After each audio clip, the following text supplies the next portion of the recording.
Драги слушатели, слава на Исуса Христа! Вторник, 20:30. Време е за уште една емисија од циклусот Тъга за југ.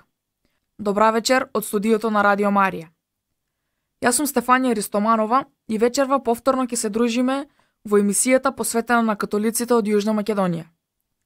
Минатиот вторник се запознавме малку повеќе со нивната историја, како и со дел од активностите таму, а денес ќе имаме можност да се запознаеме со сестрите Евхаристинки, нивната работа и нивниот живот.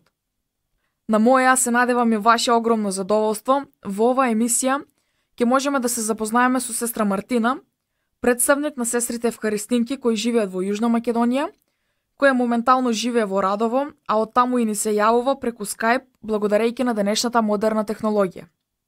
Имено, да напоменам, сестра Мартина е поранешна претпоставена на сестрите Евхаристинки во Македонија и има завршено филолошки факултет германски јазик. Добра вечер, сестра Мартина, добре дојдовте во нашата емисија. Минатата 2014 сестрите Евхаристинки прославија јубилеј 125 години од своето постоење. Можете ли да ни објасните како почнало сето тоа, кој е основачот на сестрите, како дошло до идејата да основате една таква заедница, со еден збор кои се почетоците на оваа заедница? Да, навистина е така. Ние, сестрите Евхаристинки, на 9 ноември 2014 година го прославивме јубилејот 125 години од нашето основување. Тој беше навистина убав празник за нас, сестрите, и за сите наши верници кои зедо учество во нашата радост. Некои од нив и ни помогна, за тоа срдечно им благодариме. Во католичката црква, како што и вие знаете, има многу редови на сестри. Во одреден историски период Бог поканува души да му се приклучат кон неговото дело на спасението на луѓето. Духовниот позив на една душа се темели на зборовите Исусови. Кој сака да биде совршен, нека продаде се што има, да го раздаде на сиромасите и да ме следи. Душата да биде ослободена од материјалните богатства и од световните работи и нејзиното срце да биде слободно да ги сака душите заради Бога. Меѓу многобројните избрани души беа и нашите основатели Отец Јосиф и неговата сестра Еврозија Алуати. Тие се родени во Торино во христијанско семејство, кое Бог ги дарува со 7 деца, од кои 2 се посветени како свештеници и 2 сестри. Отец Јосиф е роден 1877 година, а за свештеник е посветен 1882 година. И 2 брат и сестра мечтаеле да му се посветат на Бога, да се грижат за воспитание на младите и да допринесат во спасението на луѓето. Значењето на молитвата во нивниот живот и во семејството беше центар во христијанското семејство на Алуати. Отец Јосиф еден ден пишува до своите родители: Драги родители, јас денес сум во Македонија и сакам да ви соопштам дека Бог со моето доаѓање во Македонија има една специјална мисија да се основа ново друштво на сестри Евхаристинки кои ќе се грижат за воспитание на младите.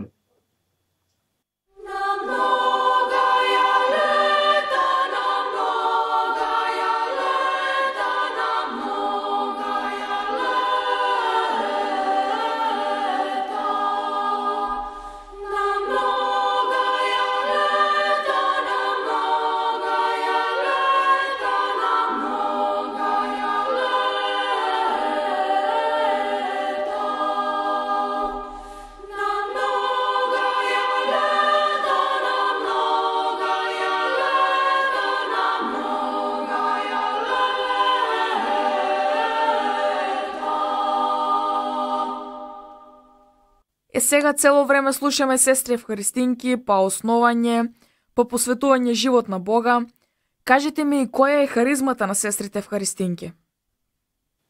Да, пред тоа во првото прашање што ми го поставивте, значи отец Јосиф кога доаѓа во Македонија како мисионер лазарист, тој ги обиколува, во Солун доаѓа, ги обиколува и македонските села и се запознава со состојбата за духовниот живот на македонците во Македонија.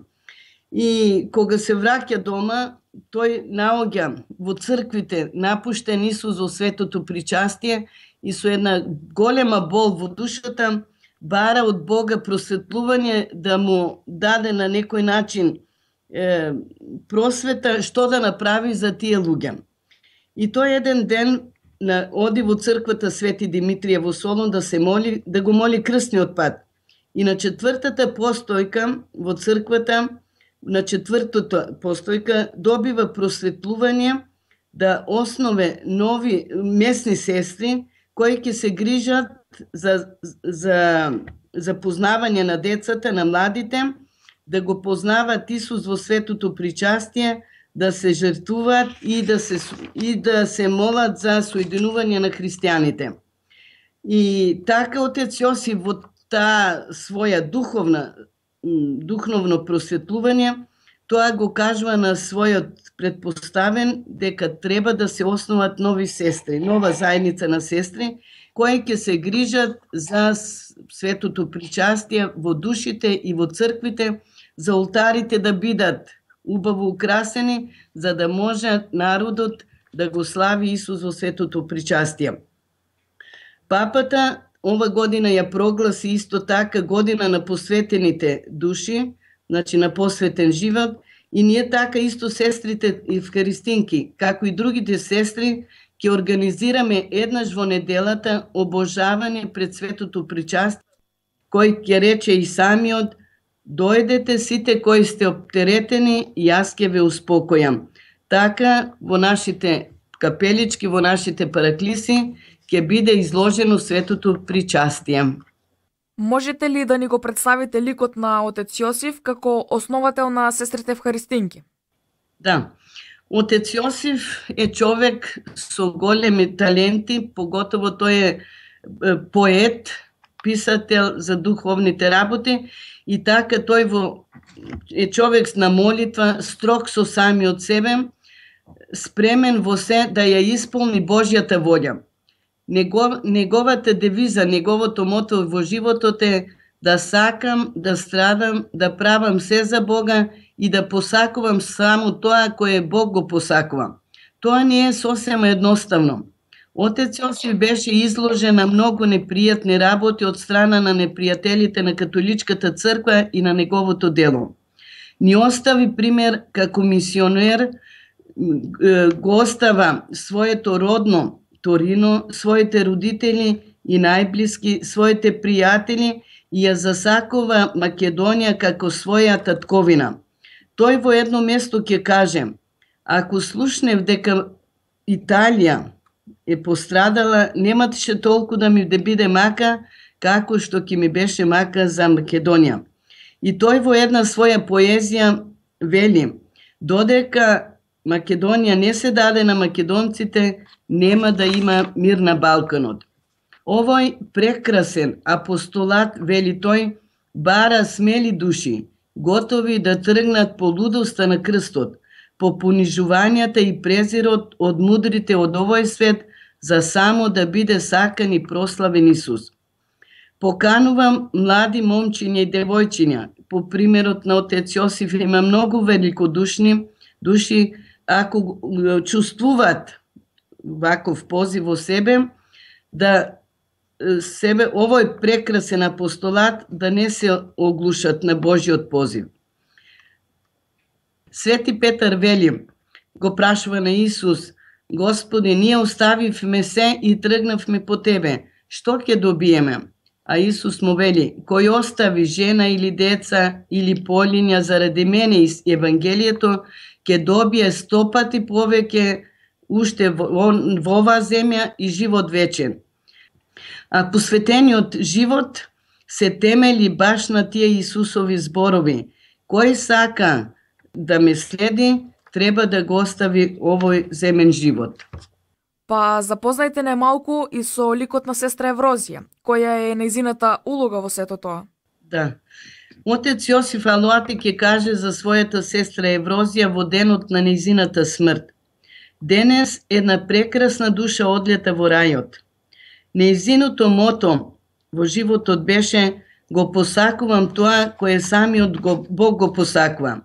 Да, посакува да дојде во една мала и непозната земја Македонија, да се грижи за воспитанието на младите, да го сакат Бога, се грижеше за сиромашните, напуштените, болните, сирачињата. Кога се молеше и клечеше пред Исус Евхаристија, нејзиното тело беше како статуа, а лицето исјаеше од спокојство и мир пред Бога, вели една сестра. Таа одеше смирено во присутноста Божја. Народот ја нарекуваше светица, ќе каже истата сестра. Една особа во својата тешка болест раскажува на една наша сестра: драга сестро, денес ја видов вашата основателка сестра Еврозија во небото, како се моли пред Светото Тројство, заедно со малата Света Тереза. Навистина светица. Таа на еден специфичен начин беше кротка и многу понизна. И затоа ги до совршенство ја исполни Божјата волја. Нејзината скромност, нејзините дела беа скромни и понизни. Таа на сестрите ги поучуваше: драги мои сестри, бидете секогаш мали, многу мали, и Господ ќе направи преку вас големи дела. Таа се жртвуваше многу за сите луѓе во Македонија. Нејзината жртва се однесуваше и на тоа кога на конј одеше по тие стрмни патишта низ Гевгелија, Богданци и околината Пирава и така натаму. И тука паѓа пред Гевгелија, си го удира коленото и умира од туберкулоза на коленото. Во минатата емисија споменав дека една од асоциациите кои ми доаѓаат на памет кога станува збор за Јужна Македонија и католиците кои живеат таму е Палјурци. Објаснете ни го значењето на Палјурци како духовен и културен центар, како за сестрите, така и за верниците во времето на основањето на сестрите Евхаристинки. Да. Видите, сестрите, значи нашето дело на сестрите Евхаристинки е основано во Солун 1889 година. Тука сестрите започнува делото со сирачиња, со набожност кон Исус Евхаристија, но бидејќи куќата била премала, отец Јосиф сакал делото да се прошири и понатаму, значи да не остане во Солун, да бидат сестрите понашироко на некој начин и да бидат блиску до верниците. Значи да можат сестрите да одат по селата, по градовите, да одат и така. И тој намислува да го купи тој еден чифлик на еден турчин кој го продавал во тоа време. И така Божјата провидност не го оставила. Значи тоа било околу 22.000 декари со шума, пасишта, обработива површина. Тука живеели околу 10 семејства кои бидели католици и тој ги купува, значи, и селаните, меѓутоа им го остава земјиштото да си го работат. Значи Божјата провидност Божјата провидност се грижи за ова дело и најпрво отец Јосиф намислува да пишува на своите родители, да им пише дека имат еден проект за кој треба многу средства да се купи. Родителите со задоволство се одазовуваат на неговата покана, неговиот војко исто така помага и многу добротвори од Италија, Франција се вклучуваат во купувањето на чифлик од Палјурци. И тука отец Јосиф изградува голем манастир за сестрите, дел за сирачиња, има во почетокот уште околу 80 сирачиња, кои сестрите ги воспитуваат, ги учат на работа и на крајот сестра основателка се грижи и за нивните семејства понатаму како се си основале, така да значи центар на духовниот живот на сестрите е бил Палјурци. Сестрите през годината оделе во училиштата во Стојаково, Богданци, Гевгелија, значи како учителки, а зимно време се прибирале во самото Палјурци. И така, значи Палјурци ќе стане еден духовен центар на молитва. И тој духовен културен центар, а и социјален центар за сирачињата. И така, значи, во Палјурци, една сестра ќе каже дека се осеќаше самиот воздух кој го дишевме беше молитвен.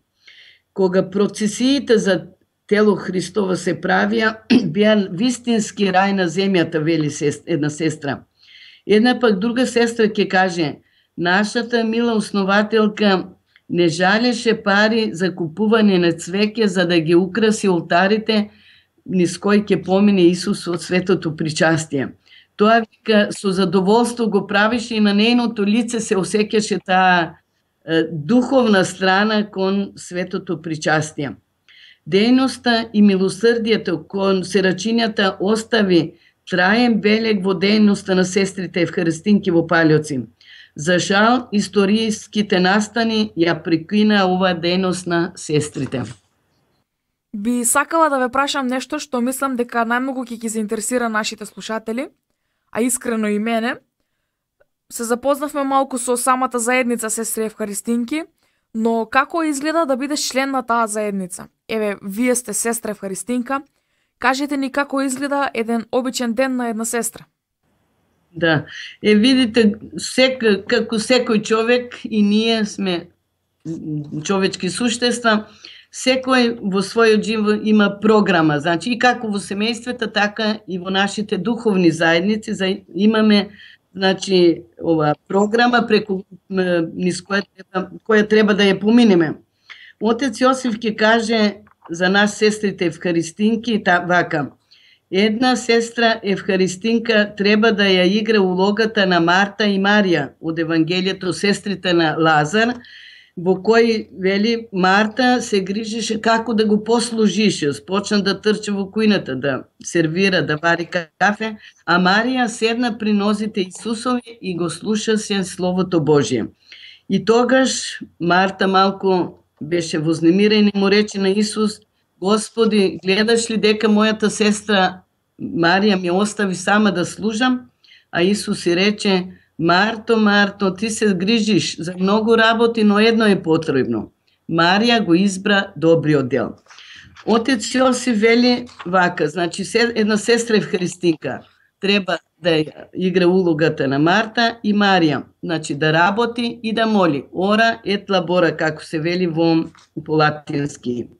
И ние сме, како секоја фамилија, како што спомнав сега, со секојдневните потреби. Молитва. Денот го започнуваме со утрена заедничка молитва, така имаме и размислување, медитација, според која секоја сестра си зема духовна храна, она што ја нејзе и одговара во моментот. Во таа духовна средба со Исус, душата, значи секоја сестра си го приготвува својот ден за да може да издржи на сите искушенија, на сите противности можда кои ќе дојат во денот, да биде силна во таа поврзаност со Исус. После тоа имаме, значи, доручак и веќе ручек, спремување и така. После ручек секоја сестра има, значи го отвараме светото причастие, имаме обожавање пред светото причастие. Обожавањето е нешто интимна, таа поврзаност со Исус, во кој човек не може да го опише својот однос, не може да се раскаже на така надворешно него, секој внатрешно си го осеќа. Затоа и сакаме ние сестрите, значи да се на некој начин и верниците научат на тој чин на обожавањето. Тоа е, како што сам Исус вели, дојдете сите кои сте изморени, неоптеретени, јас ќе ве утешам. Значи, ние не можеме да бидеме утешени од Исус ако не дојдеме пред Него, не се молиме во таа тишина и така. И после тоа пак имаме, значи, и набожност кон Света Богородица, бројницата си ја молиме заеднички или посебно, и навечер имаме пак вечерна молитва со кој го завршуваме денот, значи, Исус кој исто така се молише на самотно место. И тука таа близкост со Исус, набожност кон светото причастие, заправо центар треба да биде на секој христијанин. Значи, центар на христијанството е светата Евхаристија. Тоа не значи дека ние само духовно, значи се молиме, се жртвуваме, меѓутоа ние сме, значи, спремни секој кој тропне на нашата врата во било каква потреба ќе се најде, му излегуваме во пресвет, со добар збор, со молитва, било на кој начин сакаме да помогнеме на другите. Навистина ви благодарам, сестро, за вашите длабоки и искрени одговори. Благодарам и што прифативте да бидете гостинка во оваа емисија и што ни овозможивте мене и на слушателите на оваа емисија да се запознаеме со вас и вашата мисија, и се надевам во некоја наредна прилика повторно ќе бидете наша гостинка. Благодарам, поздрав до слушателите на Радио Марија.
Почитувани слушатели, овде ја заокружуваме оваа емисија и ве оставам да уживате во програмата на Радио Марија, а ве повикувам исто така наредниот вторник повторно заедно да се дружиме во уште една емисија ТГ за југ, каде подетално ќе можеме да се запознаеме со дел од свештениците од јужниот крај. Ќе завршам со мисла од отец Јосиф Алоати: секогаш треба да бидеме подготвени за две работи: да се причестиме и да умреме. Емисијата ја водеше Стефанија Ристоманова. Техничка реализација Силвер Митев. Датум на реализација 16 февруари 2015. Ви посакувам пријатна вечер, останете ми со добро здравје и мир, слава на Исуса Христа.